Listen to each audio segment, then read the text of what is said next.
To call to order the March 28th meeting of the Moscow Planning and Zoning Commission. And first item on the agenda is approval of the minutes from our last meeting, March 14th. Are there any additions, corrections? The only thing I saw, which is probably correct in terms of how it was written, very tiny homes, but his presentation, he said very small homes, and he made a point of it. So I don't know which way you want to go. Well, we've gone back and forth with that term pretty interchangeably. Yep. So, and I didn't, yeah, what do you think? What does everybody else think? Be consistent with? Slash, parentheses, put them both in there? Yeah. I mean, what, we look at them as tiny homes right now, right? That's what you were saying as the nomenclature, because I was objecting to not just calling them very small houses or something. Mike, Yeah, they're so. typically referred to as tiny homes. So I mean, that was the title that he had given me to include, so Okay, we might so- as well just stick with it. Okay, sounds good. Any other suggestions or additions, corrections? Do I hear a motion? Move to approve? Okay, thank you. Rob, second? Second. Thank you, Kurt. All in favor? Aye. Aye. Opposed? Abstentions? I guess I'll abstain. Okay. Okay, Dennis abstains. All right, next item on the agenda is, first of all, are there any, is there any correspondence from staff? Nothing from staff Nothing? this evening. Okay. So my other question is, Nels and I didn't receive our packets. Did anybody else not receive their packets? So it's just, okay, just the two of us. Okay, good to know. Thank you. When did they come? That would be my other question. Saturday, Friday? Saturday. Oh, Saturday. And I got mine Monday, but I don't know when it really came. Yeah. Because I just, Well, Yeah. could have very well came Saturday. I thought it was a new generation where we buy the paper. So I thought, okay, so, and it was pretty thick, I must say. Yeah. Who knows? Somebody's got it in for architects. Right. Well, it could be that we have the same mailman, and he wasn't, did he say he was on vacation? Yeah, so I've had this problem before when he has substitutes. Do you have the guy with, well, never mind, we can figure this out later. But, so that might have been what happened. Okay. All right, moving on to item 3, Transportation Commission meeting report. Joel? It'll be short. The last transportation meeting was on the 8th, and I reported on that at our last P&Z meeting. The main topics were the discussion about Almond Street one-way couplet and the University parking zone. The next meeting of the commission will be on, I believe it's the 12th, and I have not yet seen an agenda. Okay, thank you. All right, so item 4 is public comment, and this is an opportunity for any members of the public to come up and talk to us and about what might be on your mind that has something to do with planning and zoning, and hopefully is not, but that's not currently pending before us or on our agenda tonight. Are there any takers for that? Are any of you here to speak in that capacity? Yes. Okay, so, yes, so please come up and state your name and address. And, yeah. Hey everybody, my name's Jacob Wells. I live at 867 Indian Hills, and this came to the forefront of my mind with the subdivision that's going into place here that we'll be discussing further here this evening. That the Thompson property is immediately behind our home. We live on the south side of the street. Probably just a block and a half, east of where this work is going to be occurring. And, South side of what street? I'm sorry. Indian Hills. Oh, okay. Yeah.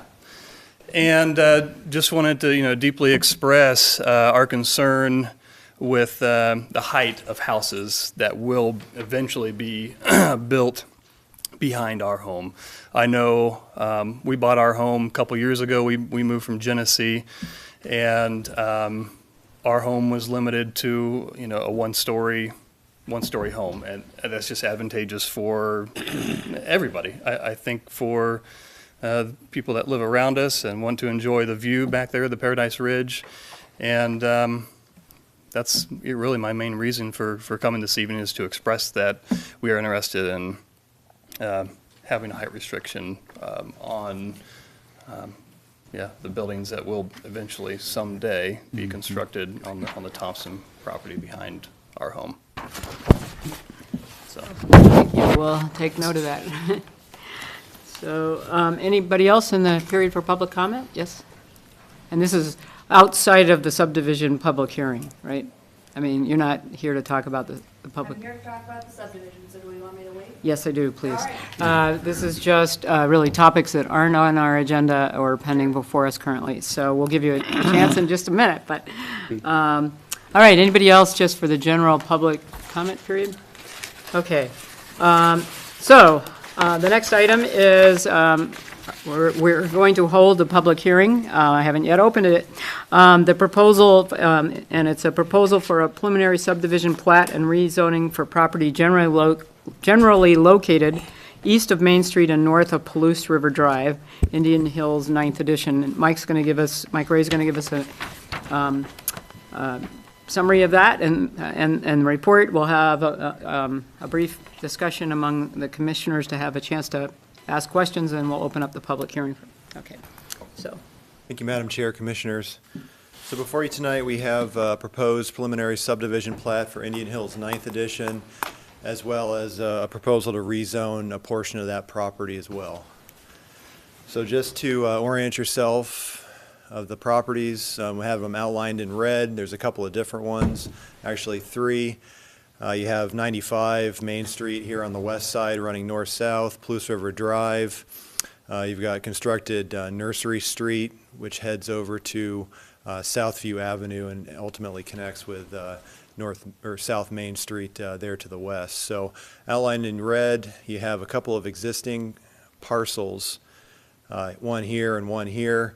So when Indian Hills 8th edition had platted that subdivision, it ended up creating those parcels just by way of the existing street network that was platted at the time. You also have another portion of the subject property, which is on the east side of your screen here, outlined in red. Includes the extension of Powers Avenue as well as Southview Avenue further to the north. You have Indian Hills Drive, which is primarily a residential neighborhood, single family, to the north of the property. Ultimately transitions to some two-family and multifamily further to the north. Then you have primarily commercial properties on the south side of Palouse River Drive. Down here, you also have some commercial and industrial properties to the southwest of those properties as well. And then in the center of your screen is the Campus Crest development, which is, if I recall, about 192 multifamily units, catering more towards student housing.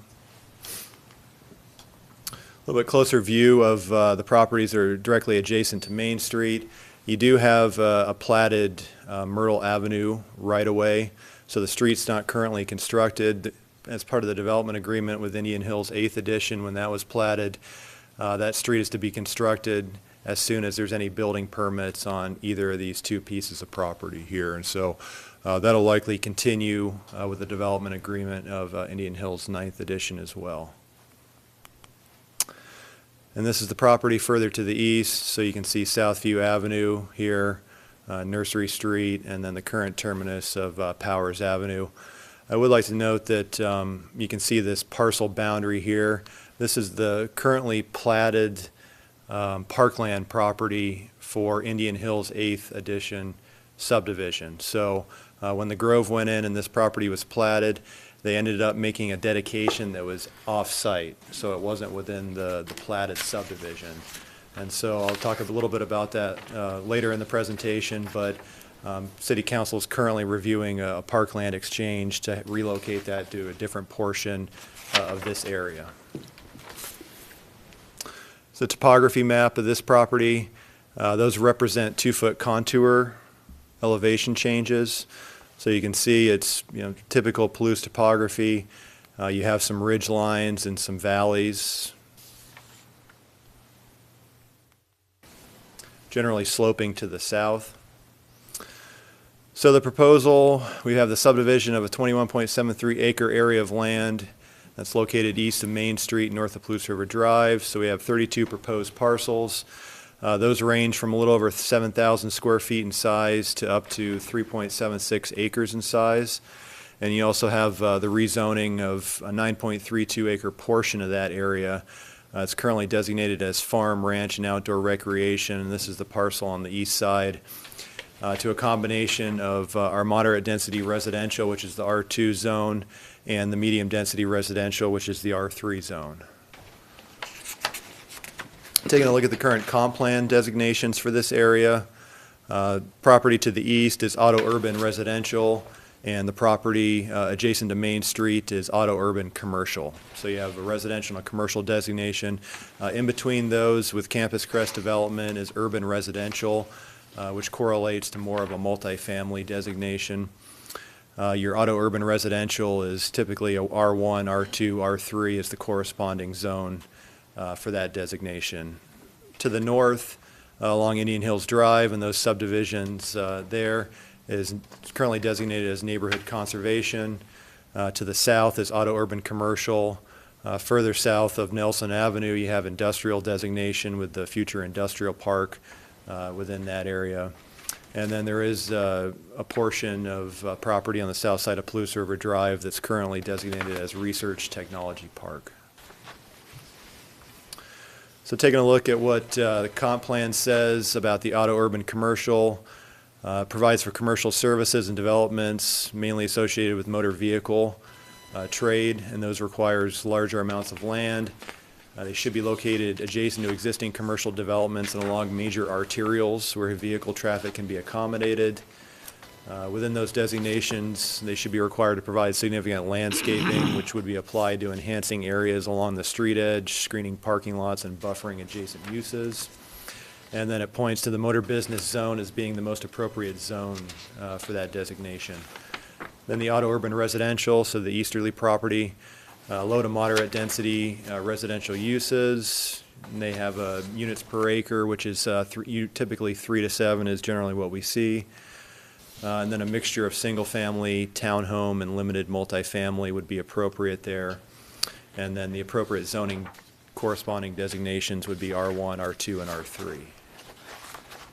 Looking at the current zoning in the area, so you have the motor business zone, which is this light blue, primarily along the highway corridor, and then Palouse River Drive to the south of that. R4 in the middle with Campus Crest, as well as the property to the north here. That's our multifamily residential designation, as well as another property that was platted as part of Indian Hills 8th. The square property there at the corner of Nursery and Palouse River Drive is also designated as multifamily. And then the subject property to the east is almost entirely, or is entirely zoned farm, ranch, and outdoor recreation, as well as the property to the south of that. Indian Hills Drive is currently designated as R1, which is low-density, single-family residential. And then you have a mixture of some R3 and some R4 as you head north. So this would be the proposed rezone before you this evening. Would be taking this portion of this farm ranch property and rezoning a small portion to R3, which is medium-density residential, and then rezoning another large portion to R2, which is our moderate density residential. This property here actually was approved, and I have a slide on that a little bit later, for Palouse Prairie Charter School.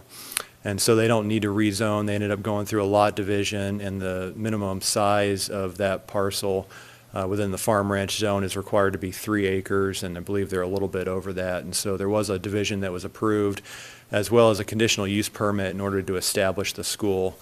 Was approved, I believe, in December of this last year. And so that's technically part of the plat, but it's already been conveyed to the school. So it's, really not before us this evening, even though it is part of the plat. Where's it at again, though? Can you? Just be the farm ranch. Okay. So you see this green parcel here. That would be, I have a couple more slides on that, so I'll give you a little more clarification here. So taking a look at what the motor business, so remember these are the properties on the west side of the vicinity map here adjacent to 95. Motor business intended to provide for location and grouping of compatible uses having similar operation. Typically involve enterprises which depend primarily on the automobile. And then looking at concentrating these uses, the city intends to increase public convenience when utilizing such services and also allow such activities to render the maximum service. So uses permitted in the MB zone, this is really probably our widest ranging commercial zone for allowed uses. Ranges from retail enterprises, office, restaurants, bars, printing, publishing houses, religious institutions. We allow residential uses behind or above commercial uses in this zone. Hotels and motels, off-street parking facilities, kennels, storage facilities, laundromats, and light manufacturing are just kind of a glimpse at the allowed uses there. Our R2 zone, so looking at probably the largest segment of that piece to the east that's being proposed to be rezoned. It's a moderate density residential zone, and then it gives some circumstances where it would be appropriate, where single-family dwellings predominate the area. Terrain's not harshly irregular, and small lot sizes can be accommodated without extensive earthwork. Utilities and other public facilities are adequate for the densities allowed. And the existing development patterns embodied in the plan, meaning comprehensive plan, also guide the application of this zone. And looking at the minimum lot size is 7,000 square feet. Minimum lot width is 60 feet. In the circumstance where you have alley access at the rear, which we don't in this case, you go down to 50. Looking at the R3 zone, providing for an increase over the density allowed in R2. And that's by way of permitting different types of housing construction, so twin homes, townhouses. It's appropriate where activity levels are moderate. Terrain permits construction of somewhat larger structures, and where public systems and neighborhood facilities can accommodate a greater intensity of land use, also guided by the comp plan. And then just looking at the residential uses, so it runs the gamut of single family, two family, twin home, all the way up to townhouse dwellings in that zone. Minimum lot size, and it depends on what the use is. Single family, 6,000 square feet. Two family, 7,000 square feet. Twin home dwellings are 3,250. Townhouses are less, they're 2,000. But we do have a density restriction that limits townhouse developments to 14.5 dwelling units per acre, even though you can go all the way down to 2,000. And so what that means is generally you have about a 3,000 square foot average for the lot size of a townhouse development in the R3 zone. The lot width is for single family, two family, 60 feet, twin home is 30, and townhouses you can go down to 20. So this brings us to the proposed preliminary subdivision plat, and so we already essentially have, these parcels here. Applicant's proposing to leave this one the same. It'll be lot 1, block 1, and then divide this larger piece here into 3 lots. So you have one lot here to the north, lot 2 in the middle, as well as a long kind of linear lot 3 with access to Palouse River Drive. Just wanted to summarize what had occurred with the Palouse Prairie Charter School. That happened in December 11th. The Board of Adjustment approved the conditional use permit for the school. They're currently in the Brown's Furniture Building in the corner of, I think, Steiner and 95. And so it's a 3.26 acre portion of the easterly property, which was ended up being approved for a conditional use permit. And then about a week later, the council approved a lot division that divided that property east of Nursery into 2 parcels. The resultant parcels were 3.26 for the school, and then the remaining 7.1 acres from the original 10.36 acre property. And this is just to give you an idea of kind of the layout that was approved by the Board of Adjustment. And so you have Powers Avenue.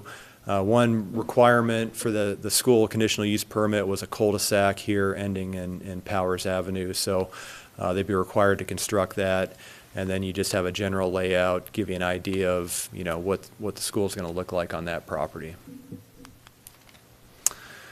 So this is the preliminary subdivision plat, the easterly portion of this. You can see we've got Nursery, Powers, So this is the Palouse Prairie Charter School property that we just looked at. It includes the extension of Southview Avenue, kind of on the current alignment from where it was. You have about one lot depth here to the north between the properties on Indian Hills Drive. These are the three R3 proposed zone lots here in the northwest corner. And then the remainder of the subdivision is all proposed to be zoned R2. So everything outside of the R3 and then the Palouse Prairie Charter School, which is currently Farm Ranch, all this area is proposed to be zoned R2. So we have Southview that continues, and then you have Alice Street, which was stubbed from Indian Hills Drive. That'll continue down, and then it's proposed to terminate into a T intersection here. Southview is anticipated when this property adjacent to the east here develops to be continued further to the east. You have a cul-de-sac accessing an odd-shaped portion of the property. Sunny Court is what that's called, and it ends up accessing about 5 lots to the south side there. The applicants propose to do a pedestrian easement and pathway, so connecting Southview to the northeast corner of the Palouse Prairie Charter School property. And then you have just various utilities. You know, the water and sewer are currently extended down Southview. They end up turning south, running through Sunny Court, and then there's a 30-foot utility easement, ends up running along the south side and looping into Powers Avenue. So the water and sanitary sewer will be looped through the subdivision. Storm is currently stubbed, or actually, you know, the mains are actually currently exist in the Southview Avenue alignment, and they had taken some storm water. You can see these public utility easements between some of these parcels here on the north side. Those were to take storm water conveyance from properties off of Indian Hills Drive and then run those into a storm line, which currently exists in Southview alignment. It'll end up going all the way to Alice Street, and then the storm mains are proposed to head south along a flagpole, which is lot 16. It's a flagpole lot with a paved access road to be able to access the parcel as well as the mains within that portion of the flagpole. Ends up heading south, going along the 30-foot wide utility easement, and then heads south. There are a couple remnant strips that weren't included in the plat. You have one here that are owned by Indian Hills Trading Company, and then there's another one over here that just showed up in the deed research and the survey. And those aren't included. Those will, you know, eventually probably be sold off to adjacent properties. But this one here to the west is being utilized as conveyance of the storm drain main to the south, and then you have a stormwater detention pond to the southeast of this property that was platted as part of Indian Hills 8th edition. So just to recap here, we got 32 parcels. The motor business zone parcels, they range from 1.17 acres to 3.76 acres in size. R3, 3 parcels ranging from a little over 9,000 square feet to 10,788 square feet in size. So those meet the minimum for the zone. R3 is either going to be 6,000 for single family or 7,000 for 2 family. R2 zone property, so we've got a 7,000 minimum lot size. You have 25 parcels, which range from a little over 7,000 square feet all the way up to about 14,500 square feet in size. You also have that 20-foot wide pedestrian corridor with a pathway which extends that we had talked about before. So looking at the street network, so Southview Avenue, Alice Street, and Sunny Court, those are all designed as local neighborhood streets and designated as such. So taking a look at our standard for local neighborhood streets, it's a total right-of-way width of 60 feet, paved roadway width of 36 feet, and that has parking on both sides of the street. You also have an 8-foot tree lawn, and then on the other side of that is a 5-foot sidewalk, and those are on both sides of the street as well. Alice Street is going to be extended from Indian Hills Drive. Powers Avenue will not continue to the east and will terminate with a cul-de-sac that provides access to Palouse Prairie Charter School and that was a condition on the lot division that was approved by City Council that they put in that cul-de-sac. And Palouse River Drive is currently designated as a minor arterial. And if you recall our comp plan conversation, that that's anticipated that that's going to take the majority of the bypass traffic on the east quadrant of town. And Highway 95, Main Street is designated as a national highway. And then you have Myrtle Street, which we discussed before. It's currently platted but not constructed. And then Indian Hills 8th Edition Development Agreement has that requirement that it be constructed prior to any building permits being issued on the adjacent property.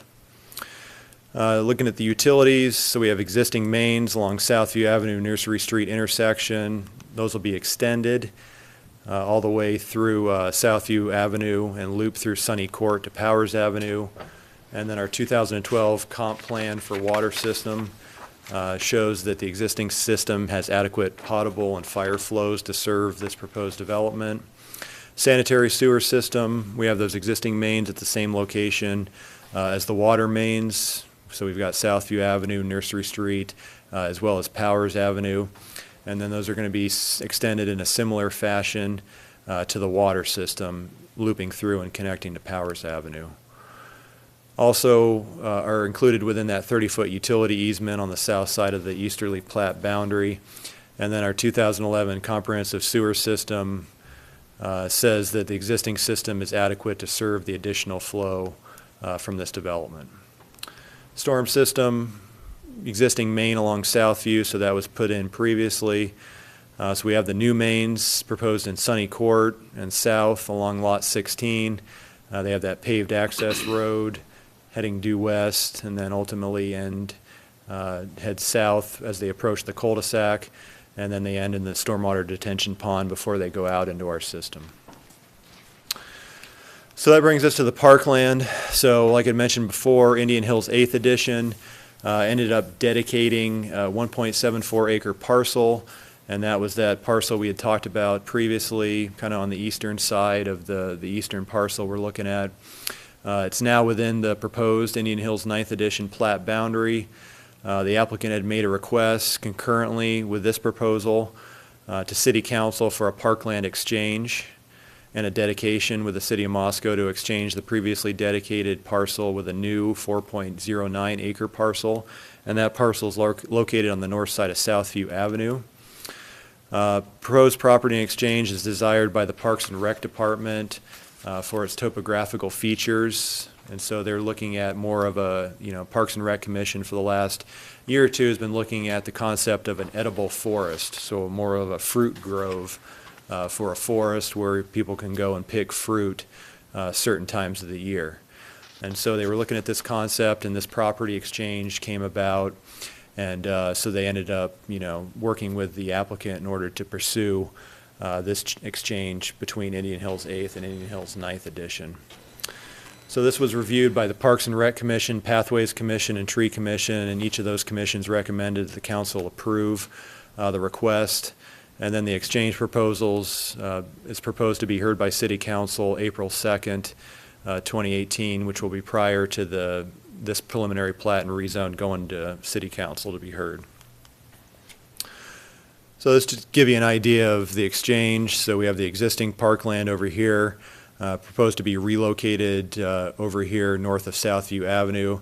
It does have some frontage on Indian Hills Drive, and the idea is to have a meandering path through this property and a grove of fruit trees and other edible trees, and it provide a kind of a key pedestrian connection from Indian Hills Drive down to Southview Drive area as well. So that would be the exchange. So with that, staff's recommendation is to conduct a public hearing on the Indian Hills 9th Edition preliminary plat and rezone, and upon consideration of any testimony presented, recommend approval of the proposed rezone with no conditions and direct staff to prepare the RCS document, and recommend approval of the proposed preliminary plat with the following conditions, and also direct staff to prepare the RCS document.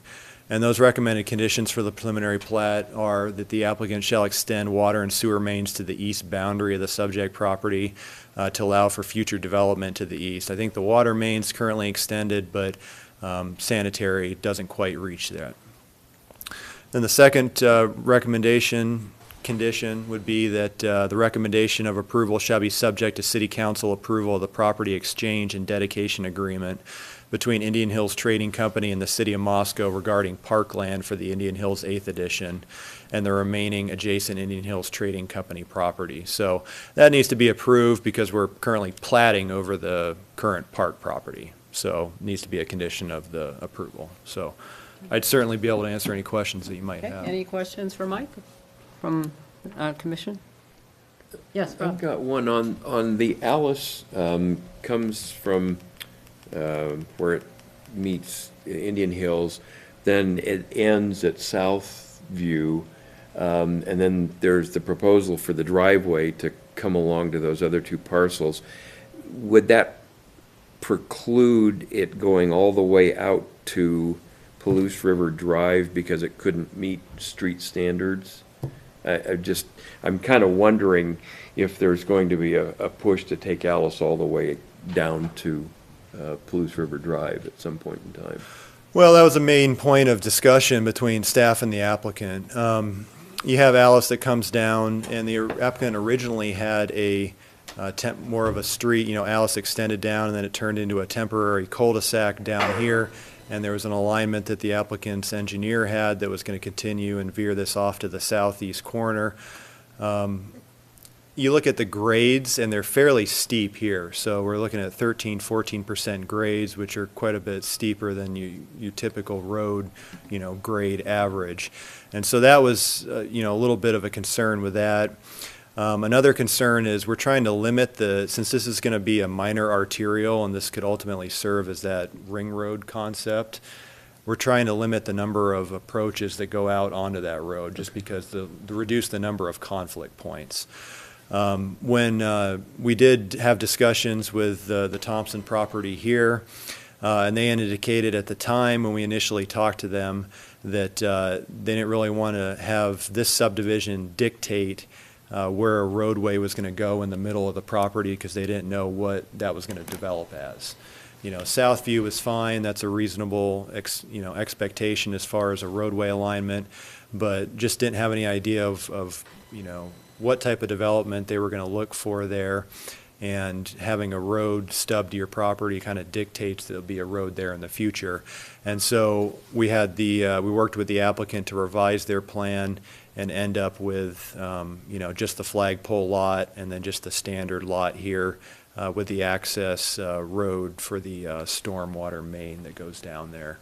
And so we can take a look at an aerial of.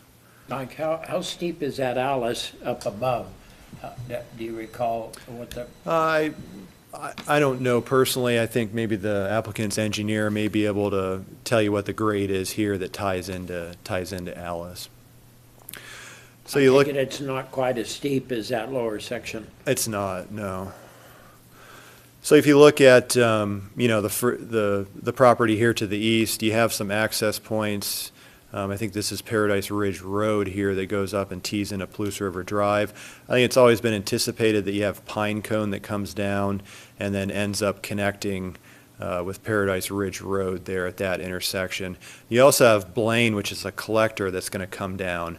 And so the idea here was to limit the number of roads that are coming into that minor arterial. Originally they were going to veer this over, but you start to choke down here. It starts to taper down, and we're not knowing what this property is going to develop as or lay out as far as a subdivision. That was the concern, and that's why that changed. Other questions for Mike? Okay. Well, at this point, we'll open up the public hearing and ask first that the applicant come up and speak, and please limit your comments to 3 minutes, and you state your name and address. So. Can I go back to Mike just a minute? Oh, yeah, okay, And ask sorry. about the water and the sewer. I don't really understand what we're doing there. Are we just telling them to take it out or voting not to, or? It's just telling them to run, so the water is currently to this plat boundary here. So it currently extends here. I think the storm drain pretty well extends close to that plat boundary. I think it's the sanitary sewer that ends about right here. And so in order for the next development to connect, you know, we like to have all those utilities ran to the plat boundary, because if they're not, then this developer would have to pay to go back and tear up the road in order to extend the utilities, you know, whatever distance they didn't extend them. So that's what engineering is requesting there. Any other questions before we? Okay, we'll ask the applicant first to come and speak about the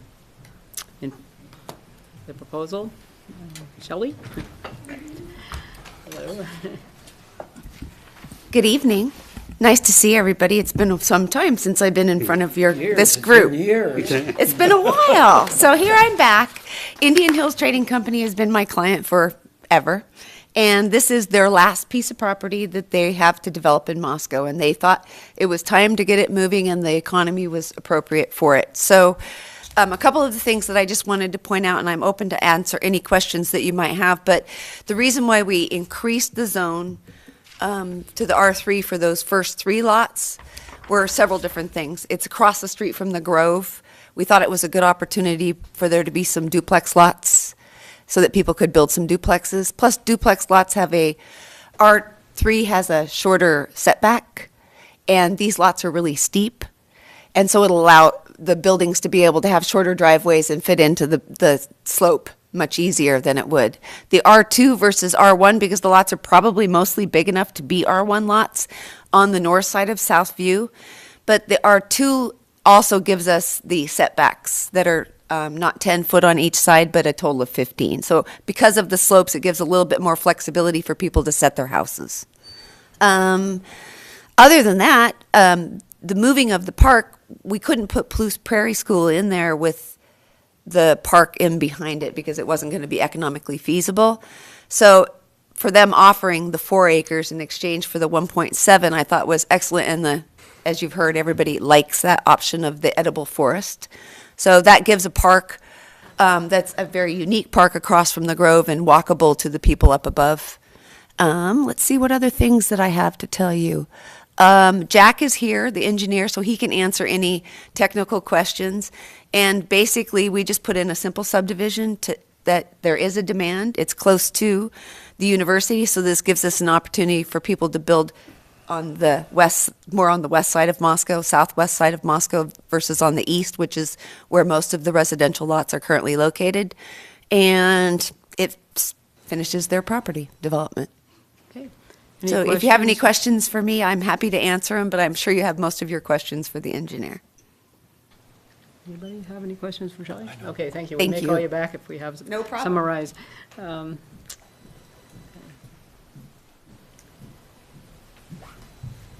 Good evening. Thank you for the opportunity to be here. Indian Hills Trading Company. First, Jack Hammond, office in Lewiston, 528 Bryden Avenue. Indian Hills Trading Company has been one of our wonderful clients for 35 plus years, and as Shelley indicated, this is their last piece of property to be developed in Moscow. Excellent people to work for and work with. Essentially here to answer questions that you may have. One came up about Alice Street grade. The existing section of Alice Street from Indian Hills Drive south to its terminus is 9.2%. We're going to continue that 9.2% south to the new intersection with Southview, and also 9.2% continuing south on the 20-foot wide paved utility access and flag lot access. So 9.2% is a fairly comfortable grade. But it gets steeper on toward, As you go south, yes. It's just not practical in my opinion. When back in Indian Hills 8th, when we did the Grove project, Nursery Street faced a similar situation. You come down on a grade, but you've got to have a sag vertical curve so that you have a relatively level place for stop sign traffic to set before they enter Palouse River Drive, and it's just not possible to do that over on the east end. Other questions? Anybody? Well, one quick one. This is the plat map that you guys, Yeah. are the dotted lines, those are contour lines? That's original ground contour lines, yes. Mhm. And is it 2-foot intervals? They're obviously very, very small on an 11 by 17 Yeah. plat sheet. Yeah. I was just wondering, like, what's the shallowest drop? It looks like, well, from roughly lot 8 to 11. I saw a drawing. Well, perhaps you recall when Mike put up the original topography, there's a series of ridges and draws, ridge, draw. Yeah. And the grading concept for this development is, of course, Southview Avenue. I designed that grade back when we did Indian Hills 8, the Grove project, because we had to take stormwater off Indian Hills Drive down and put the storm sewer through the field. The manholes exist out in the field and they're buried. But you can see towards the east end of the preliminary plat, you can see the design contours. And the grading concept is to take the excavated surplus material from Southview Avenue and from the Palouse Prairie Charter School and from Lot 1, Block 3 down in the southwest corner bounded by Nursery Street and Palouse River Drive. There's surplus. That lot has never been graded, and as part of this project, we propose to develop it for marketability and buildability. But those sources of material will go to the easterly end of the project, and you can see between Sunny Court and Alice Street and a projection south of Alice, you can see the new design contours, and there's considerable engineered fill or embankment that goes into that area, and we have an earthwork balance for this piece of land by doing that. And it greatly enhances the lots on the east end because that's a pretty major draw over on the east end. Yeah, okay.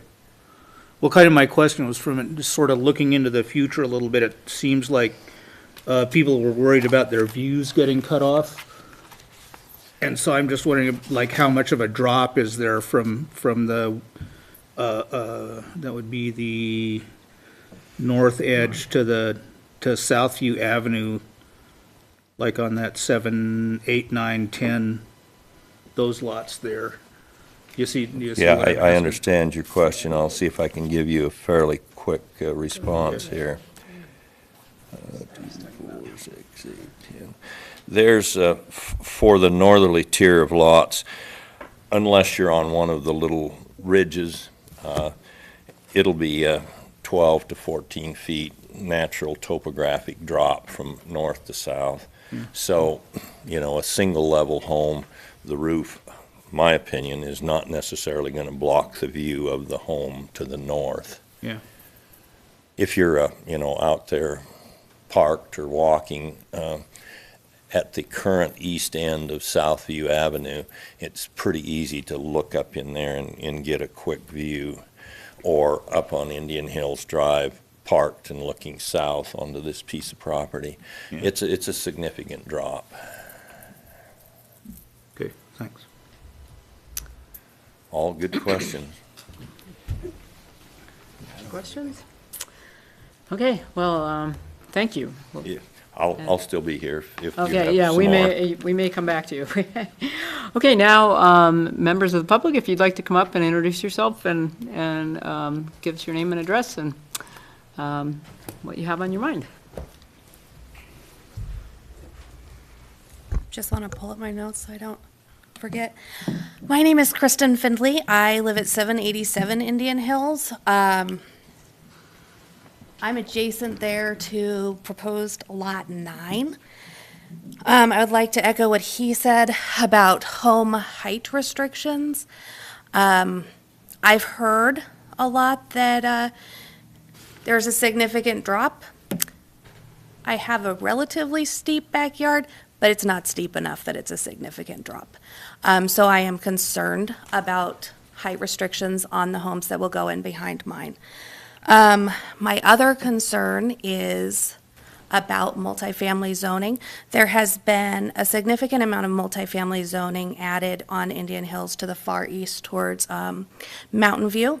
And I've noticed that since those have gone in, not only has the traffic on our street increased significantly, and we live in a nice, quiet neighborhood, but the speed at which people travel down our street has increased a lot. And I have small children, and that's a concern. I also have concerns about my property value. With an increase in multifamily homes, we have owned our home for about 10 years. The other thing I wanted to address is that proposed parkland exchange. I would really recommend that anybody before that April 2nd meeting go up to Indian Hills and also drive down Highway 95 and look at the land that they are proposing. I know it sounds like doubling it is a really good deal. Shelley talked about being able to access it from above. Where that is kind of, there's some condos and then there's a large home. Where that is it's a steep drop-off to total hillside. It really would not be feasibly accessed from Indian Hills Drive. And I don't know how navigable the terrain would be, given that it is a steep hillside. And anybody who's kind of looked up at that corner while they're driving, I think you'd recognize that that's a pretty steep hillside, which is, I don't really see it as being accessible, and I would oppose that. The original plat where it was originally going to be proposed and where they discussed it at the last planning and zoning meeting I attended, that's relatively flat, normal Palouse topography, but easily navigated, easily walked through, easily accessed by anybody who's ambulatory. Whereas where they are proposing it, I don't believe is, and I really strongly recommend that you all just go and visit it, and you'll see what I'm talking about. I think it would be great expense to the city to make it accessible. So, thank you for listening to me. Thank you. Thank you. So anybody else, would you like to come up again, or did you say pretty much what you wanted to say in the public hearing, or? Yeah. Yeah. I mean, you, You have to go in the. you need to go up and kind of introduce yourself, and then we can get you on the record. Yeah, thank you. Jacob Wells, 867 Indian Hills. Just, to be clear, where I'm living is adjacent to the Thompson property, so I'm here just for, the future. Like, she has the concern for the immediate construction, and I have the concern with the height restrictions with the homes down the future. There is no drop behind my home. It is even with the field. But I know when we met at the at Shelley's building downtown, I just raised the point that, and we were assured that they were going to be saving the topsoil and bringing that back for the homes. To have, a deep soil and healthy lawns, and if we have concerns with our water efficiencies, in the town, it's important to have that. Even though I know we promote in Moscow to have, we call it a zero landscape to help minimize our water use. But if folks are going to have a lawn, let's make sure it's deep soil and can hold moisture for longer periods of time, and would help reduce the amount of water that we use. And I had so I had another question about, could you help me understand what a flag lot is? I can see it, but where does that term come from? This one looks like a flag. It looks like a flag, but because of the access to it, it's a. Okay, it's a visual thing. All right. Yeah, so it's, Mike can show you more clearly, maybe. Okay. Yeah. So, it's just because of the shape of the lot. Okay. So there's, every lot in town is required to have a certain width depending upon the zone that we went through. So like R2 is required to have a 70-foot width. And then looking, but we do allow flagpole configuration that go all the way down to 20 if you want.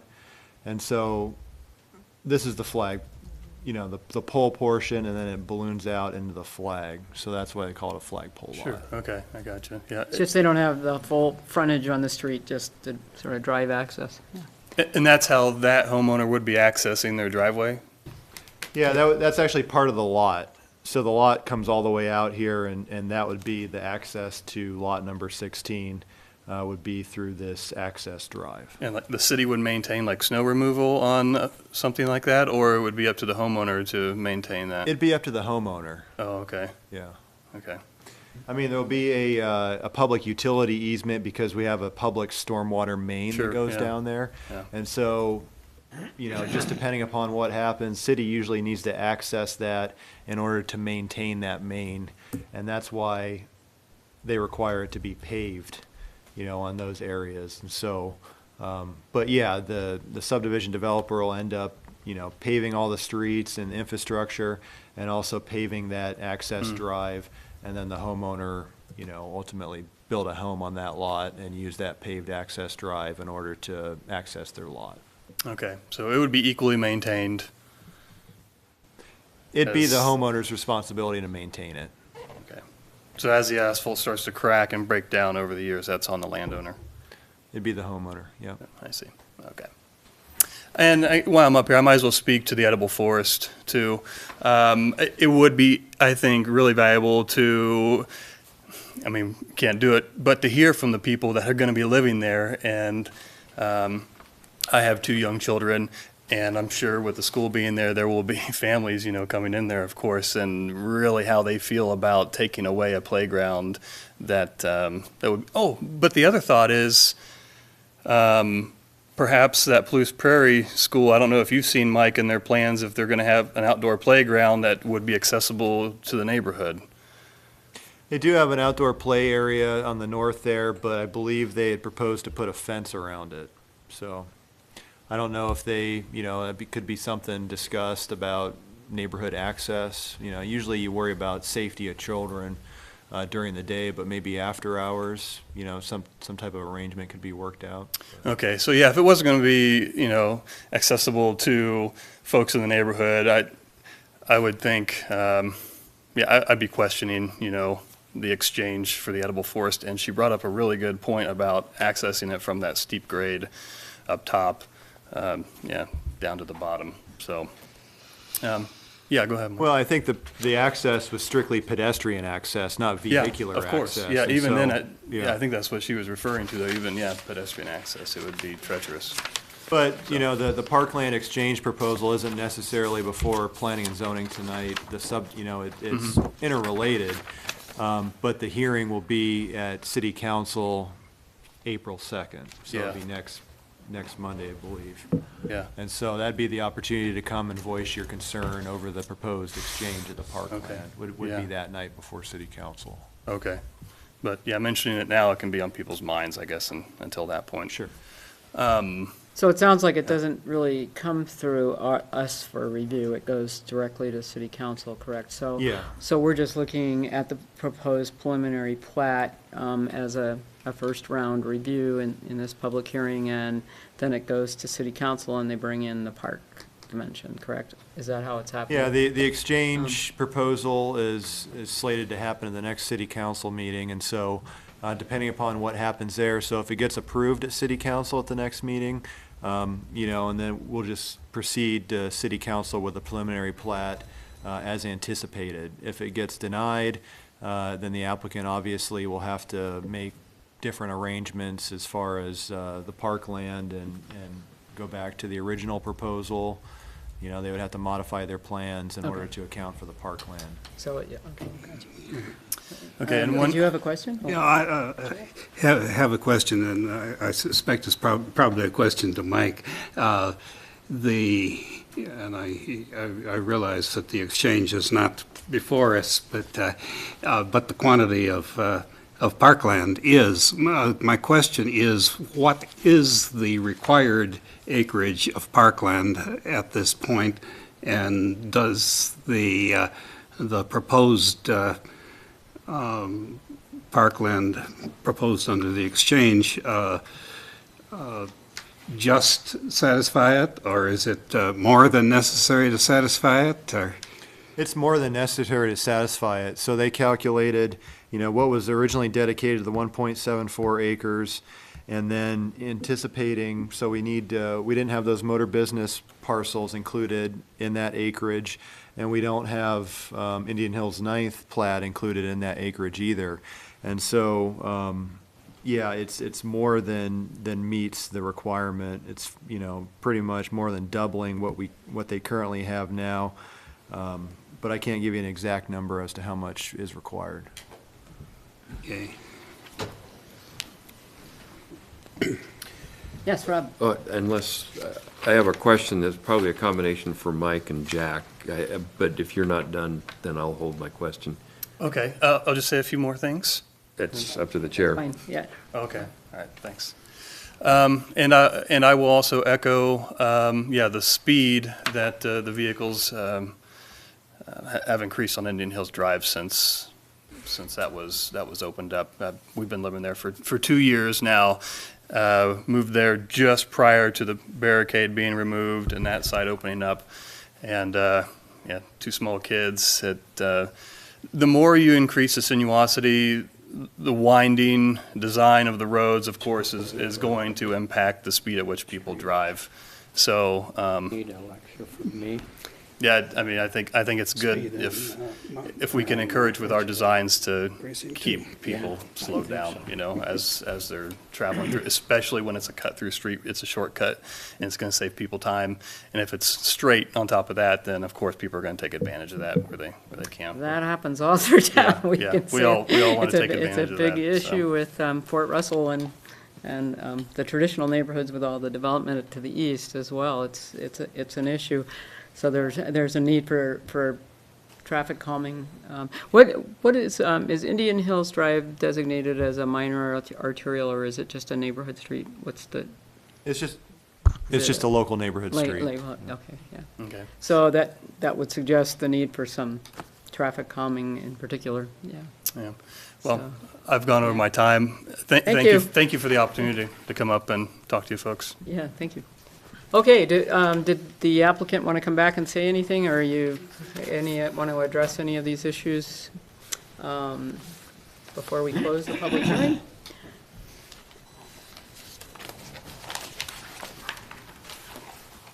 Thank you. I sense there was a possible couple of additional questions. Yes, Rob? I did. On lots 1, 2, and 3 that are designated R3, if they are built to the maximum allowable height standard, which, if I understand, even from your meeting notes, is 35 feet, is that going to obstruct or penetrate into the view space of those lots on Indian Hills? A good question. Those 3 lots that we're talking about, 1, 2, and 3, the topography is quite steep on those 3 lots, as well as immediately north of those 3 lots. The topography is quite steep. And one of the concepts is to be able to have garages and garage access pretty much at street level, so vehicles can go in and out comfortably without super steep driveways. And then, of course, probably, I'm guessing, would be 2-level structures. But my opinion, the topography is quite steep there. So you had mentioned 14 feet, and I don't know if it was Over those lots? in the area that we were talking about, you can kind of count the contours, the Okay. existing contours. So that's East side. further east, okay. Yes. Yeah. Okay. So for the 1, 2, and 3, those are 3 lots, you're thinking that the most probable structure would not penetrate the views there? That would be my estimation. Also, remembering that as you go west, north of Southview Avenue, that's where the topography really steepened up, and we had to build the 2 little short retaining walls Yeah. for slope stability. Back to the 4.09 acres proposed park exchange parcel. Of course, the vehicle access for that is going to be off Southview Avenue, and that access grading was pretty well done when we did Indian Hills 8th. The access has not been finished, but you can certainly visualize it when you drive by. It's pretty A comfortable. parking lot for people who visit the park, or what? It'll be pretty easy, in my opinion, to design the access in a large vehicle parking area. The terrain lends itself fairly nicely to that. Obviously, as you go towards the east end of that parcel, it gets pretty steep as it climbs up to existing Indian Hills Drive, but could still design a grade contouring pedestrian pathway down that slope fairly comfortably, in my opinion. Another quick question. So is there a large enough, flat enough area in that potential parkland for a playground? In my opinion, there certainly is. I've analyzed that parcel for, commercial type development, which would involve a retaining wall, but you can build a sizable pad in that area comfortably for vehicle parking and a playground, I would think. Okay.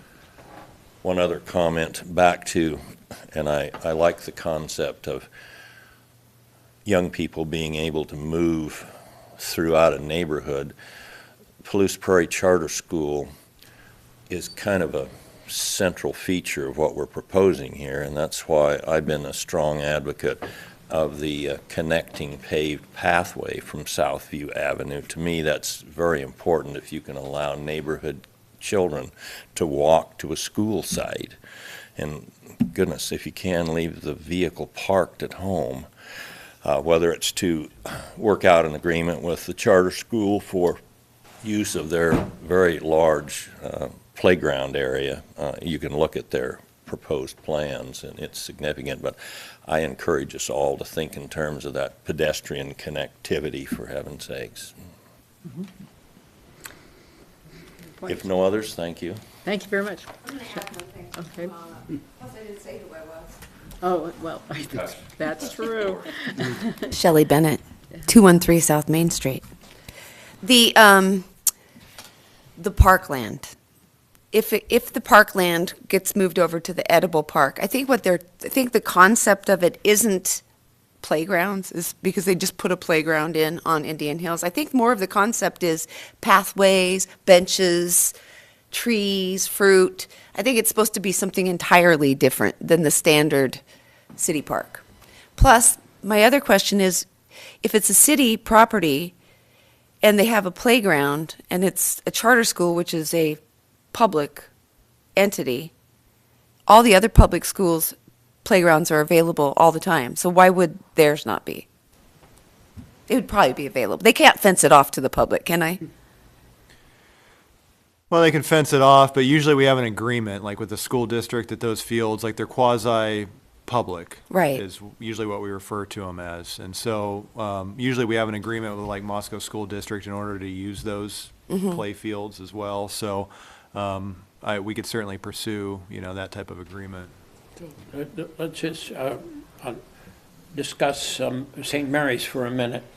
Isn't kids, No. can kids go to They that? have locked it out. They've The locked it public out. It's because- private. Yep. But it's a there's private an school. issue, there could be there's an issue to That's a discuss. private school. The charter schools are Right. state-funded schools, so I can't imagine they can actually lock people out. But I just think it's been standard in the town that the kids have been able to play at the schools, because that was, when I grew up here, that was our parks, was at the schools. The city's also, and the one other thing I wanted to make sure you knew is the city's also planning to do a water lift station in that area. And if not in the proposed edible parkland, they're planning to put in a power lift station because the water on Indian Hills Drive is not adequate pressure. So they'll be putting that in.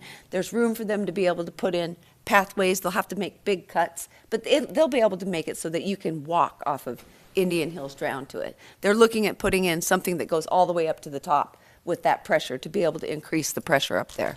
So I know that's not really applicable because this isn't about the parkland, but the parkland is an important thing to be moved because we've already approved the charter school. So we would have to go back to the drawing board entirely. So I just wanted to throw those two things in. Thank you. Thank you. Okay, any other questions? Oh, Mike.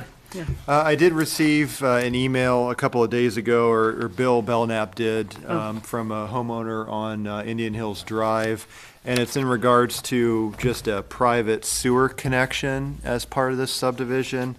And it's really outside of the subdivision, but I do have the email, and I've got copies for everybody. You know, usually if it's received within 48 hours, it's usually up to the chair's discretion in order to accept it, but. We can okay. accept it, I guess, yeah. It's,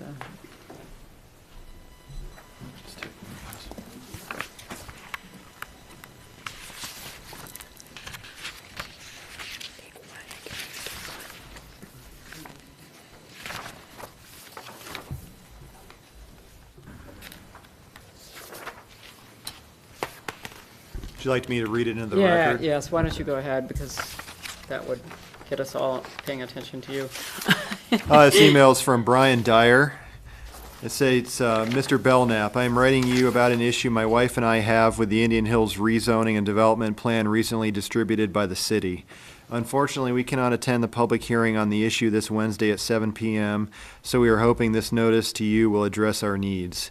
As part of the current Indian Hills rezoning and development plan, we are hoping that the city can manage to provide a downhill sewer connection for our house that was taken away when the development of the Grove, which is Campus Crest, took place a number of years ago. We live at 677 Indian Hills Drive and currently use a full house sewage ejector to pump our sewage up to the sewer line running along Indian Hills Drive. However, when we bought our house in 1997, we were told that when the land to the south of our house was developed, that we would be able to connect to the downhill sewer lines and not need an ejector. There was also an easement along the back of our property providing for our immediate neighbors to the west, the Browns, to do the same for their lower floor. About 5 to 6 years ago, I talked with the city engineers about connecting to the downhill sewer lines, and they informed me that the sewer connections directly downhill from my house were taken away when the Grove was built, and we could no longer connect to any downhill sewer lines. I would like the city to rectify this issue and provide a potential downhill sewer connection for our property in the context of the current rezoning and development plan.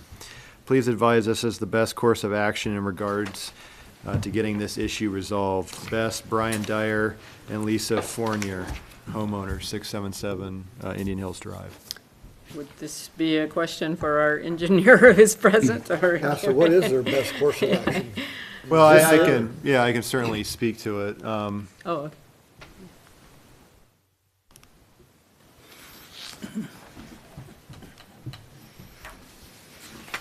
So this would be their property right here.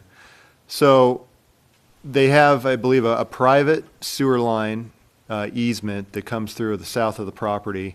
I think they originally probably anticipated that at some point in the future they'd be able to connect when this was developed. But as you can see, this is the closest sanitary sewer line, and this is just based upon the design of the subdivision and the existing contours of the property. And so there was never any sanitary sewer mains that ran down here for them to connect to.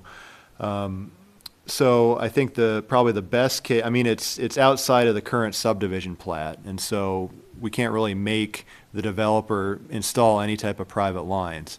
It'd be up to the homeowner to install those, unless they were in a subdivision plat, and in that case, typically the subdivision plat developer is responsible for installing all the private lines, but this is in another subdivision, and so requiring this developer to do that is something we probably wouldn't really be able to do. But I think the best course of action for them, which we've conveyed to them, is if this property exchange occurs on this property, then the city would own this piece directly below their property, and they'd be able to potentially extend a sewer line across the property through a utility and then connect to the sanitary sewer line there in Southview Avenue. So that's the direction that we had given them, and we had responded to their inquiry. Great.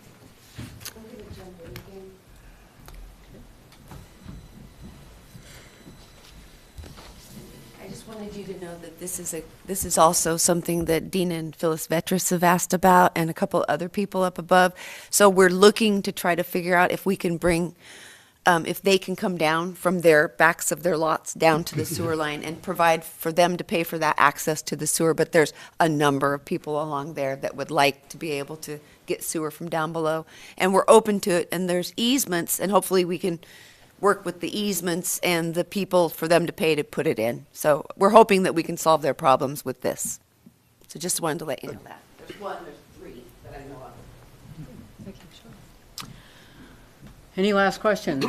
Okay, I close the public hearing then, and ask for internal discussion and a vote, and start with internal discussion. Yes, Kurt? So, for Mike, so it sounds like it was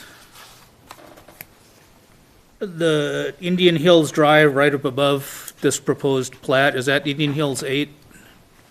No, Indian Hills 8th would be essentially the Grove subdivision. Oh, okay. So, yeah, it's going to be, But anyway, you know what I mean, the lots directly above this on Indian Hills.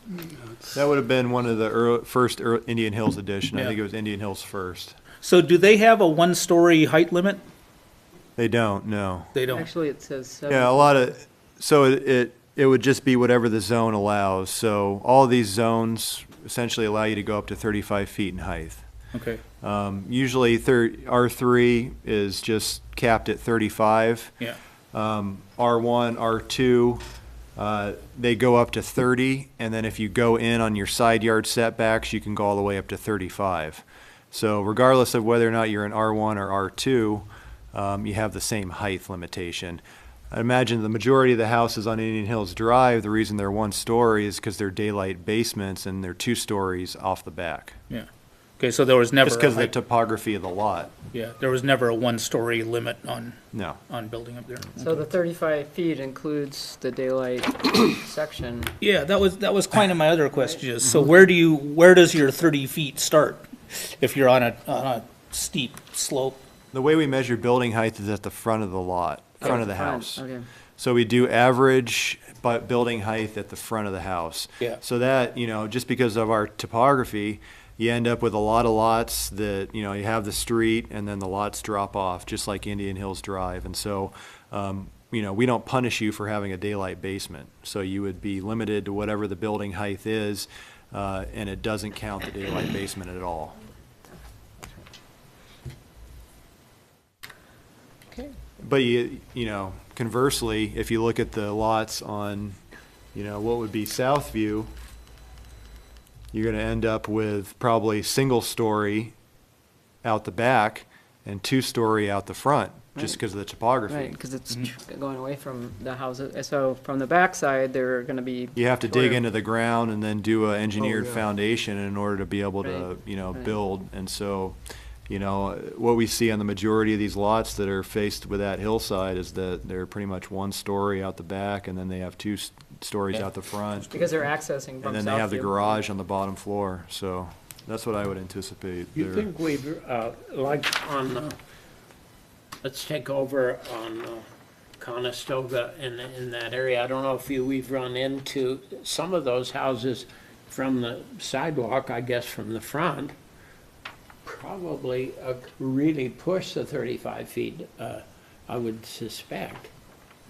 I'm just wondering if you've run into it at all. Well, usually we don't. I mean, some of them get close, but usually you don't see ones that go past 2 stories in height. There's a few over there that are 3 stories that are probably at the 35. But usually you count every story is generally about 10 feet in height. Right. So you end up with 20, and then the pitch of the roof, you're probably going up to about 30 as your average height for a 2-story house. And so since they're all front access, you're measuring the height, but on the same side as the garage access. Yeah, I Yeah. mean, you wouldn't be measuring the height at the rear of the lot, certainly. Right. So you wouldn't be able to achieve 35 feet at the rear of those lots. It would be at the front of the lot. Right. So based upon the topography, they're going to be substantially less than, if it were the other way around. Okay, that clarifies it. Anybody else? Questions? Joel, you look like you want to ask something? No? Anybody else? Are we ready? Well, I don't have Oh, any yeah. questions, but to me, it looks like it fits in the area. And we have R1, you have R4, you have motor business, you have farm ranch, you have everything around it. It's compatible with the surrounding area, it looks like to me, and it looks like it's a good fit. It's conforming with the city code, with our comprehensive plan. All the utilities can get there or are there. So I would make a motion if I knew what to say. Oh, I want to make a But I comment. can't go that Oh, far. you wanted to make a comment? If I could see. So I want to make a couple of comments. I haven't been on this commission very long, but I've watched them, and typically the connecting paths developers try to avoid. I'm really pleased that you're putting one in that's connecting to Paradise. Encouraging School. neighborhood Yeah, I think that's, pedestrian circulation. Yeah. I think that's really good. And if Mike hadn't said it, I would have brought it up. You're putting a steep backyard against a steep backyard, and that is going to really curtail any interference with the views from the houses above. I also wanted to say that echo what you said, Dennis, that it seems like a really good fit in that area. So, and it matches the comp plan and everything, so I think it looks good there. And even though we're not specifically looking at the park, not all parks have to be playground parks, and there is room for a playground at the bottom of it. And the edible forest is something unique, and I think we have a lot of unique things in this town, and that is something that is a good idea. I like the thought of it. It's not going to go through here tonight. It'll come up later. I walked through the Arboretum, the old Arboretum on campus, which I've spent time in the past, not so much recently. And that's a bowl, that's the side of a hill. And I didn't have any trouble walking through it. I didn't go up the steep part, but they don't have the pathways that the Parks and Rec will put in. That'll be a lot of little switchbacks. And I think it's a great idea. It'll be something novel and something different, and a lot of people will be able to access it. Or you can go down and park on Southview and then access it that way. So those are the things I hear being brought up that I wanted to say something to. Great, thank you. And as far as Jacob's and Kristen's concerns, I think we got rules and regs put in place just for that. And we've got the 35 feet on the R1, we've got 30 feet on the R2 and R3, so I think that should address your guys' concern, hopefully. I mean, I don't know the exact topography on it, but it's pretty steep. That's all I got. Because it won't be penetrating very far Yeah, back into the yeah. lot because of, so, yeah. Oh, one more thing, I didn't know there was a booster station in the works somewhere, so I'm glad you pointed that out as to where that would be. Yeah, I think it's a well presented project, and I love the fact that the school is building. You know, we've had a little brouhaha over a charter school that was put in late. It's good to see this happening so that people know what it is. It's that change that gets people excited. Yeah. And to see that the school is here, and I think the concept of the edible park idea is a unique way to deal with some of that little steeper side. And I'm like Victoria. I, of course, kind of grew up on the university campus, and rambling through the old Arboretum was always a fun thing to do. Take your girlfriend over there to the Arboretum, you know. So I think it's a good project. This is more interesting than the average subdivision that is just kind of 26 houses. I think this has really got some variety to it, and I like it. Yeah, I would agree, given the complexity of the zones that surround it. It's kind of at an intersection point, and I think it resolves some of the connectivity between them. Because this is a well. kind of a complicated little section of town, especially once the Grove went in. You were thinking, what? What's going on? You know, how is this all going to kind of complete itself? And I think it looks doable. And I'll put in a pitch just for the edible park, because I hear a lot from constituents, don't we ever have any other kind of park in this town besides just play fields and play areas? That we need some diversity in our parks, and I think it's a creative opportunity. That's interesting. Yes. So, yeah, one last thing that you both brought up too was the speed of the traffic. You know, I definitely feel for you, because I live on one of those streets too. And sure enough, some idiot, you know, once a day decides that 35 means 55. I think our powers to really do much about that are pretty limited. I think if the transportation, you know, traffic department says, no, this is good and we Joel have the can take that capacity. back to the Transportation Commission, yeah. But you know, I'm a firm believer in getting traffic calming measures in and things like that. But it's got to be a different path that you go down to try to get that dealt with. Yeah. It's a problem throughout the city, and I think it needs to be addressed comprehensively, because people who live here want to get there, and they want to go through that neighborhood and go at the speed they want to go, and it's not very nice for the neighborhood that's used to having a more calm neighborhood. So, yeah, it's something that needs to be addressed, I think, citywide, and we've had multiple discussions with Transportation Commission about it, so. But it's, you know, it's certainly a concern. I don't think that Indian Hills is on the way to the mall, though, and I don't think it's, those of us who live in the center city in Fort Russell are seeing virtually every street in the whole Fort Russell is being impacted as the city moves out to the northwest. And so it's kind of, it's a pain of growing up and getting to be moving away from being a village to being a small city. And it's a thing to, but I like to remind people that I get 5,000 cars going by my house every day, and I raised children there, and we didn't have anybody get killed. We didn't even have anybody get run over. So it can be done. I know it seems strange if you only have 3 cars going by your house, and to see 4 cars seems like a 25% increase, but it's, I think the people on South View will probably have a bigger issue than those of you on Indian Hills. Well, as the next property develops, for sure. Thanks for coming in, Yeah. though, and sharing your concerns. So, and go I ahead. would like to thank you for coming too, because the concerns you're raising are concerns that others have raised, and we need to hear that, and we Yeah, need to hear that, and that's what helps probe into a wider view to try and find a bigger, better solution to things. So thank you, thank you. I agree.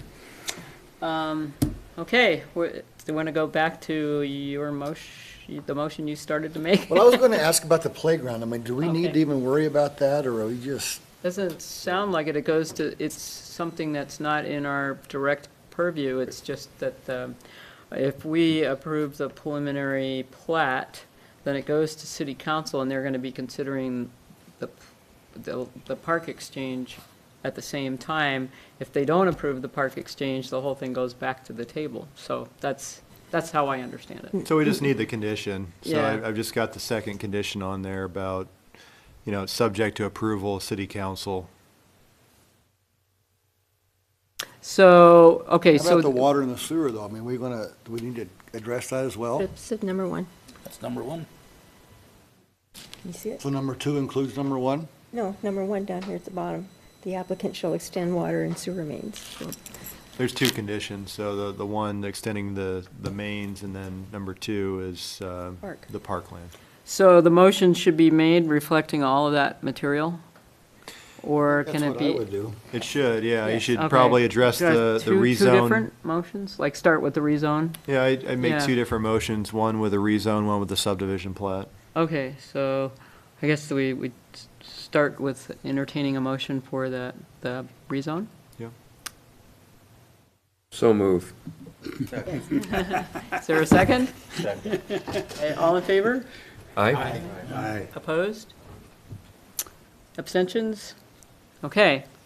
Motion carries. And that was the motion that we have on the For the screen? rezone. Rezone. Yeah. And directing staff to prepare the RCS? Yes. Okay. So now, we need a motion for directing staff, or can that be wrapped up in that? Be wrapped up into it. Okay. Assume it was Yes, that wrapped up in was that exactly first what I statement, yes. intended. Okay, and I'll entertain a motion for the proposed preliminary plat with conditions as listed. I'll make that motion, recommend second. approval of the proposed preliminary plat, direct staff to repair, et cetera. I'll second. All in favor? Aye. Opposed? Abstentions? Motion carries. Okay, well, thank you, and thank you for your comments. It's important that you come by and let us know how you're feeling about things. Okay, now I gotta find my agenda, which has gotten very, uh-oh. Okay, where are you? There you are. Yeah, thank you. Thanks for coming. Thank you, all of you, for coming. Yep. All right. So now Mike's going to share item 6, which is the results of the commission survey questions. And-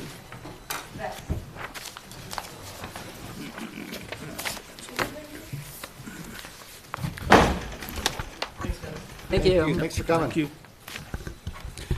So we just recently got the results of our 2017, this would be commission survey. I ended up getting that wrong. But yeah, it was this year, marks the first annual commission survey. right. So we'll have this every other year, but we started it this year, and so, next year will be pretty much the citizen survey. So if you recall, we had asked questions regarding tiny homes in town. So the first question we asked was support of tiny homes as a method of providing affordable housing options. And we actually got quite a bit of positive support. So, almost 80% of people supported that as a means of providing affordable housing, and just about 15% said no. Our second question was about amending the city code to allow higher density and less off-street parking requirements for tiny homes. So those were kind of what we identified as some of the biggest impediments to tiny home development.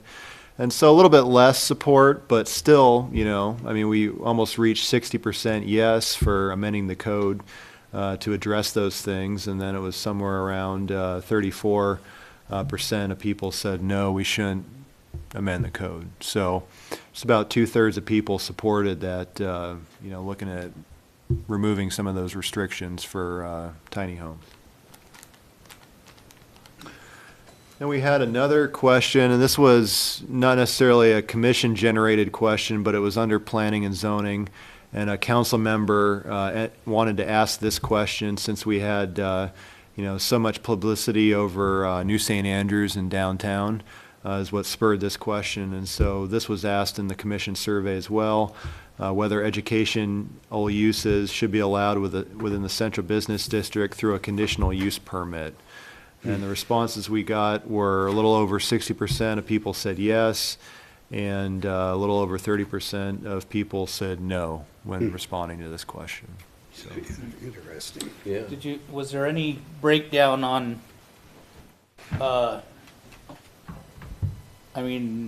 no could be educational uses should be just permitted by right, or educational uses should not be permitted at all? Yeah, and we didn't come up with a question, so it was, you'd have to assume, it's, that could be one scenario, is people, maybe it's higher because people thought that, or, maybe it's higher or lower just because people thought that, well, yeah, you shouldn't have to go through a conditional use permit, it should just be permitted by right.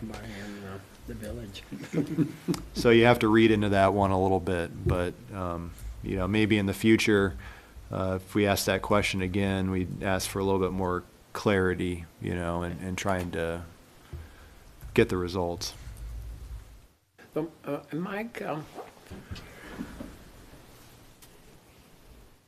We, What about the taxing ability? Do any institutions pay? Do you know about, do you have a sensibility about that? In other words, It all depends on what the use is. So if there's like a coffee shop portion in, say, a college, then that portion gets taxed. Anything that's, like for-profit business would end up getting taxed, but like a college, church, religious institution would be, would not be taxed. So that's the way the assessor works, I mean, if you think about, the building that initially started New St. Andrews College there at Friendship Square, you have Bloom, which is part of that building, and so that portion of the building is paying tax because it's a restaurant, even though the underlying ownership is the college. Are private institutions nonprofit? I mean, is it a nonprofit institution? I don't think they draw the distinction that way. I think it's whether it's a religious or, educational institution. So any educational institution would not be taxed? Or just a Correct. religiously based educational institution? Any educational institution. So even a private, like if Phoenix came and put in a A for-profit educational, I mean, a clearly Yeah. for-profit like Phoenix or something. I don't know if I could answer that question. We have to talk to the assessor. It's something that I Yeah. know people Yeah. wonder about, because I get asked about it and don't know the answer. Yeah, follow us into the weeds. Picture gallery. Well, I know that about 50% of the, value of the city is the University of Idaho, which pays no taxes. Right.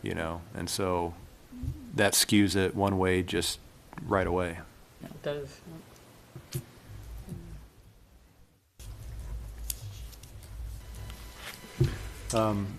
Any more questions? Church of Hamburgers? Right?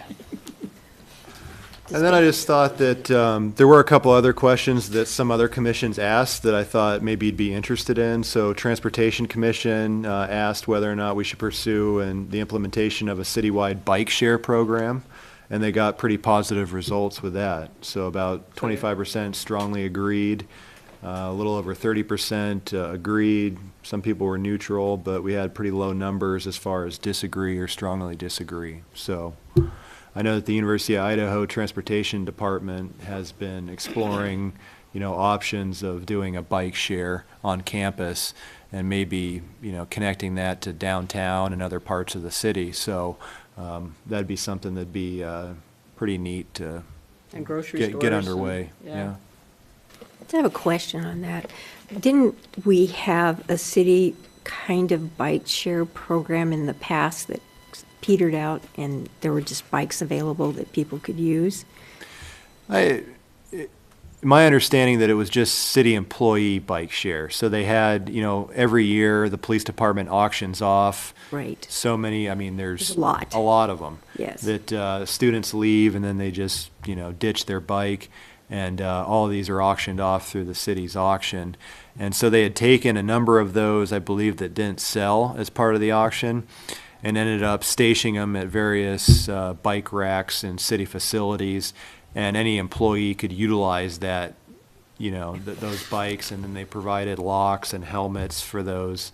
And I don't know that there was a high use of that program. And so I know that we used to have a bike sitting outside the Mann building.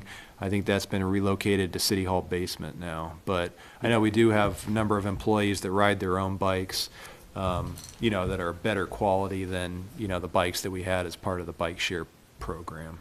But this would be more of a program for everybody, not just city employees. It'd be any citizen, like you go to Seattle or anywhere else that has the bike share program that you rent the bikes, and then you could go and drop them off at a different station, so you don't have to take it back to the original station that you rented it from, type of thing.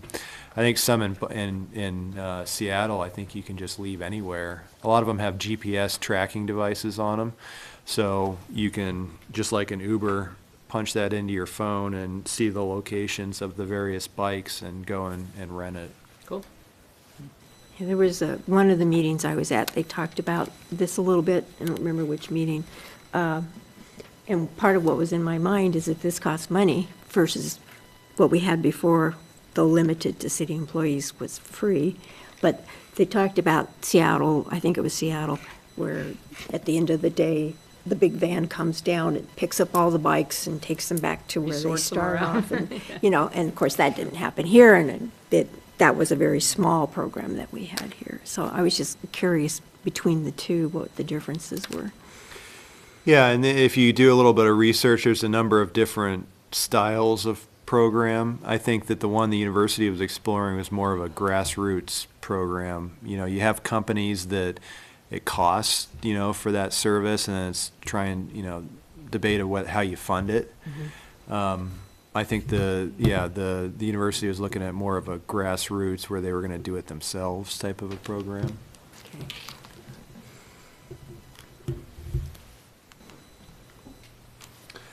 And then this is actually asked by the Affordable Housing Commission, I believe, but it was similar. We had some similar questions a number of years ago that we asked, and so they asked, I would like my next home to have a small yard, no yard. We don't have to buy land. Ended up, this is kind of just a mixed bag. I mean, you have people that green is strongly disagree. The darker green, the lighter green is agree. Orange is neutral. The darker blues disagree. So you have maybe more disagree than agree on the smaller yard, no yard. Adaptable so I can age in place. I think this one, we have the most amount of agreeance on this, so there's quite a bit of people agree in this category. So maybe looking at somewhere, we talked before about the idea of homes that you can, have enough space to be able to do additions, and, as you grow older and are maybe a little bit wealthier, able to expand, or your family and large, you have a little bit larger of a family, you have the room and space in order to be able to do that. So I think that one hits home on that topic. Not required to use a car. A lot of neutral. And then it's kind of split half and half on that. I think that, it's just looking at our cross-section, you have a lot of people that are perfectly happy driving and, living in a more of a suburban environment. And then you have about half the rest of the city that lives, closer to the city core that, would rather walk to places. So I think it just shows you kind of the current cross-section we have in, citizenship in town. Yeah. Within walking distance of schools and parks, I think everybody probably agrees on that, except hard to understand the high neutral I know. What is that about? responses. And so I don't know what people were undecisive that day they received the survey or what happened. But that one's it's, usually the neutral responses, those are always fairly small, but they got a lot of neutral responses on these. Some of these the responses were coded by area, weren't they? Yeah, I was going to say demographics. It'd Yeah, be they- interesting to look yeah. at some of those location ones from the perspective of the area where the respondents lived. Yeah, I could see if I could get that information and we could break it down a little bit more. Within walking distance of downtown, still a lot of neutrals, but you do have agree, strongly agree, pretty much outweighing the disagree and strongly disagree. So, that's desirable. Be smaller. You start to have more disagree with that statement. So this was presented by whoever did the survey, I can't remember his name, at city council, or, Trevor, okay, he's our Trevor. MPA intern. Yeah, and when he talked about aging in place, he interpreted that as an indication that people were looking far enough into the future, and there's another question on the survey somewhere, it's far enough into the future that they were planning on being here long enough to age in place, which was a good sign for us, that people are wanting to stay in Moscow. Sure, yeah. That is good. And I see it as aging in place is getting older and being able to Well, I age in know, place. aging in place, it was interesting to put the spin of people moving from being single to having a family, but, and then those I of go us the over other that, way. we're thinking the other direction. So, Yeah, so I want more senior housing and things like that, because I'm going the other of how, direction. can yeah, I does mean- your house work for you once you're not as mobile? Yeah, and I think it could be both, that's Yeah. probably why there was such a high positive Right. response rate for it, because it was covering, all spectrums Yeah, probably. yeah. I want to know if not aging is an option. Not that I've found yet. And that was pretty much the ones I think would be pertinent to us, so. Interesting, thank you. Yeah, it'd be fun to break down some of the data on a couple. Yeah, of them. when they come out with a full report, I'll see if I can get that, and I'll bring it back and we can look at it. Great, okay. So the high interest in tiny homes, clearly they, like all of us, hadn't realized how expensive it is to do the tiny homes, because they're not affordable, basically. I think a lot of what we see is like, you see those pictures, they'll be in a Sunday magazine, tiny homes, and it's like, I mean, I can't afford it, but, ooh, wouldn't that be cool to have an art studio out, and put that on my lot, and, or have visitors come and visit in the tiny home if you have visitors and different things like that. But when you get down to the nuts and the bolts, it's pricey. Yeah, I mean, I think from Nils's presentation, I not think for it affordable proves housing. probably what we already know, that, you can't put a tiny home on a regular lot in Moscow just because of the cost of the land we have. And so, it's looking at, those higher density and reducing parking, and then maybe looking at more of a smaller PUD concept. Would have to be. That type of concept in order to be able to make it financially viable. I was looking at slides for a presentation I'm giving tomorrow, and of Sandpoint, just back when Milltown's neighborhoods were formed, they would actually just mass produce a bunch of houses for the mill workers and foresters, and they did it in a sense as a planned unit neighborhood. I mean, it was not that, it was just a neighborhood addition, but those are pretty prevalent. I think the economy is in numbers, really, and looking at it as a PUD. I saw a couple of examples of post-Katrina housing in Louisiana, in Mississippi, excuse me, that were based on little tiny home subdivisions for providing housing for a couple of years while people rebuild, and it's, I think it's got to be thought about, I think, not on a one house at a time kind of basis, to have any kind of reasonable chance of being economically viable, so. Well, then I think after Katrina, they had all those modular homes that they had people living in, and they were having a hard time transitioning people out of those, just because how long it took to rebuild and try to get those people relocated to permanent housing. But, to me, it's almost like the whole mobile home concept needs to be rethought to smaller size but higher quality.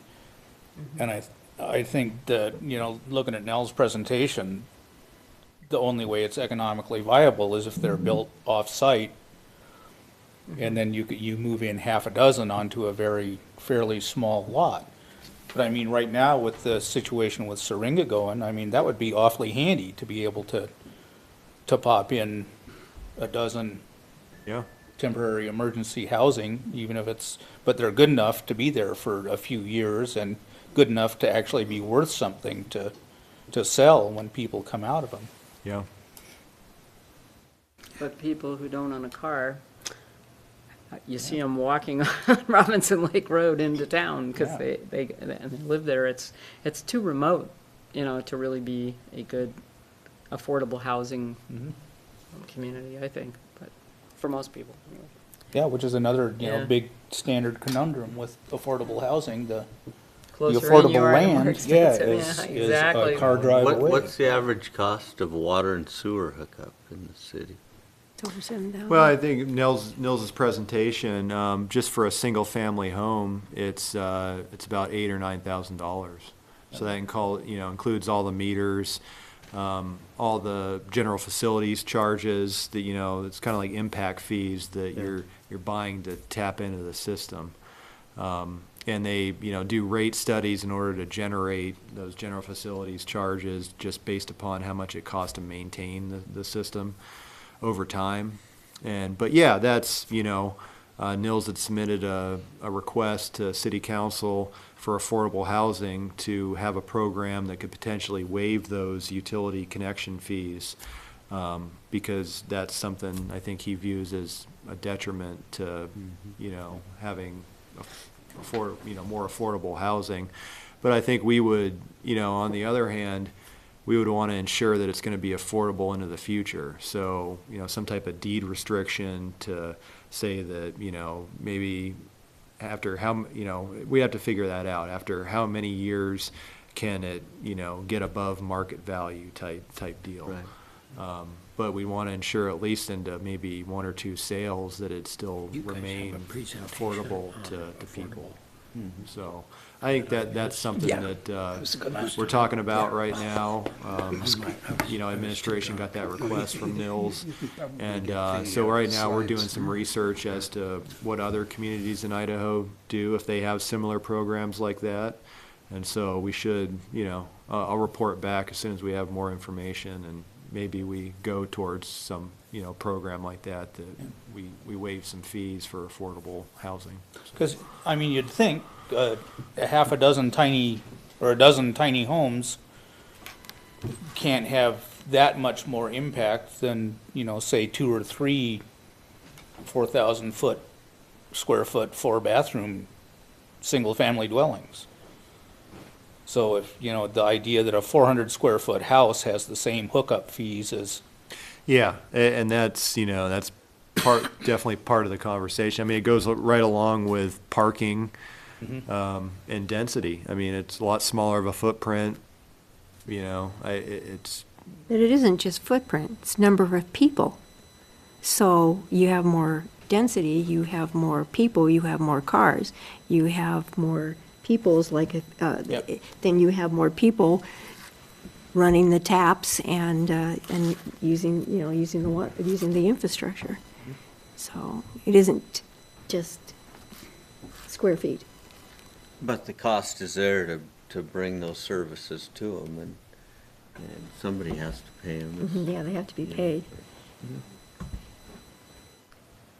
Yeah, and that's one of the impediments to, doing a tiny home is that you're getting, you're paying that $9,000, same as if somebody built a 4,000 square foot house, and whether or not that is fair or not. Well, the economies are built to some degree into square footage as well. The square footage obviously is much higher for a tiny cost, because bathrooms and kitchens are the most expensive anyway, but you also have, so it's there's some economy in larger square footage, unfortunately.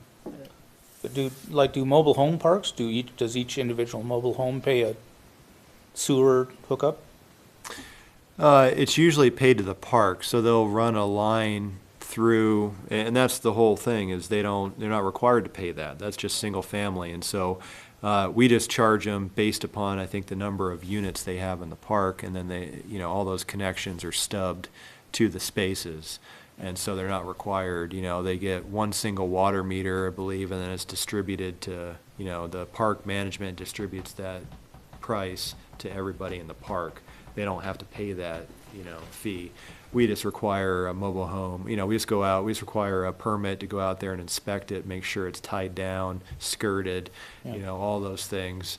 And that's nominal, the price that our permit costs to have our building department go out there and take a look at it. So, and that's really the only fee they get, other than whatever they pay to the park for utilities.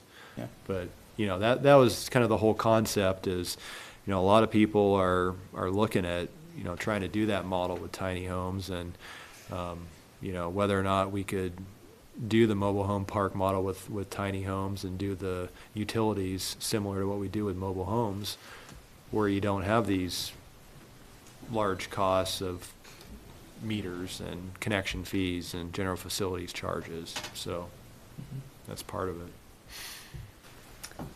Okay. So are we ready to move on to item 7, the use table ordinance final review? And then you're going to notice this for a public hearing next week, is that? Yeah, next- we've the already next meeting, noticed you mean? it, so, Okay. yeah, at our next meeting, April 11th, I believe, we Okay. have, we'll have a public hearing on it, and I'll cover it in detail, Okay. like you haven't heard it before. Oh, okay, so you're not going to cover it tonight? I'm not, no, it was just, Darn, I was Yeah. hoping you'd go through it again. you'll get that next time. but It was just more of an opportunity to take one last look at it. If you have any more, if you have any questions, we could Sounds talk good. about it, so. So everybody look at it before the next meeting, because again, so you can come with questions. Yeah. Everything that you had a problem with up to this point and didn't say anything, you can bring that up in the public hearing. Right, we'll do that, yeah. We Just should be in kidding. good shape.